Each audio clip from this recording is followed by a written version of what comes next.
Друзья, приветствую вас на канале Словения с Хельга Вайт. И перед тем, как мы начнем обсуждать с вами новости уходящей недели, призываю вас подписаться на мой канал, поставить лайк этому видео и поделиться своим ценным мнением в комментариях. В соседней Хорватии мужчина задержал дыхание на полчаса. В Апатии хорватский фридайвер Витамир Маричич установил новый рекорд Гиннесса. Он задержал дыхание под водой на 29 минут и 3 секунды. Представьте лишь, ни вдоха, ни движения, полчаса абсолютного спокойствия на глубине трехметрового бассейна. Но как это возможно? Перед погружением Маричич заполнил легкие чистым кислородом. Метод, известный профессиональным апнеистам. Затем 29 минут тишины, после чего он спокойно всплыл на поверхность. Это просто невероятно. Попробуйте задержать дыхание, пока смотрите мой выпуск новостей. В Словении решили обратить внимание на проблему, о которой долго молчали – насилие над пожилыми мужчинами. Эта тема часто остается в тени, так как считается, что мужчины реже подвергаются насилию. Но реальность совсем иная. Пожилые мужчины тоже становятся жертвами насилия, и чаще всего это происходит дома. Это не только физическое насилие, но и психологическое насилие, пренебрежение, финансовая эксплуатация и даже сексуальное насилие. И чаще всего это происходит в кругу семьи. Словения делает шаг вперед и призывает каждого замечать, говорить, защищать. Насилие не выбирает пол, и защита нужна каждому. Долгосрочная аренда парковки в Любляне – миссия почти невыполнимая. В Любляне остро не хватает парковочных мест, особенно у жилых домов. Вечерами ситуация превращается в настоящий хаос. Многие жители вынуждены оставлять свои автомобили на тротуарах, газонах и обочинах. Все больше нарушений, которые приводят к развалу городской инфраструктуры.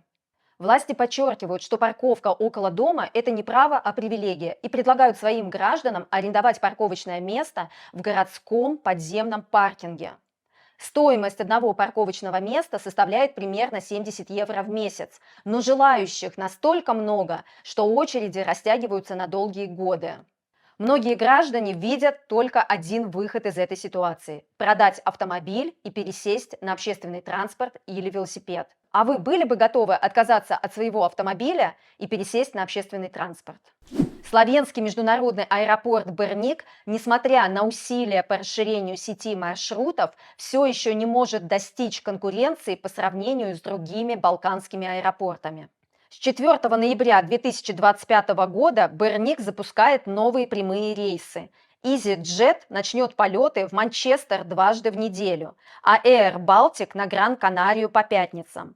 Однако Берник обслуживает менее 2 миллионов пассажиров в год, что ставит его в один ряд с гораздо меньшими аэропортами региона, такими как Сараево, Задар и Подгорица. Считаете ли вы, что новые рейсы помогут Бернику стать более конкурентоспособным? И какие направления вы бы хотели видеть из главного аэропорта Словении? В Люблянском торговом комплексе БТЦ Сити открылась временная лавка King Collins, где продают невостребованные или забытые посылки, настоящие сюрприз-мешки. Люди занимали очереди с самого раннего утра. За 1 евро 99 центов за 100 граммов можно купить все, что унесешь. Есть и премиум-пакеты, чуть дороже, но, возможно, с складом внутри. Внутри может быть что угодно, от зарядок до косметики и электроники. Никто не знает, что попадется. Это как новогодняя лотерея, только летом. Любляна охвачена охотой за удачей. А вы бы рискнули открыть такую посылку? Друзья, и в конце традиционно новости погоды от Алисы. Алиса, какая погода будет в Любляне в понедельник? Послезавтра в Любляне от +16 до +29. Пасмурно.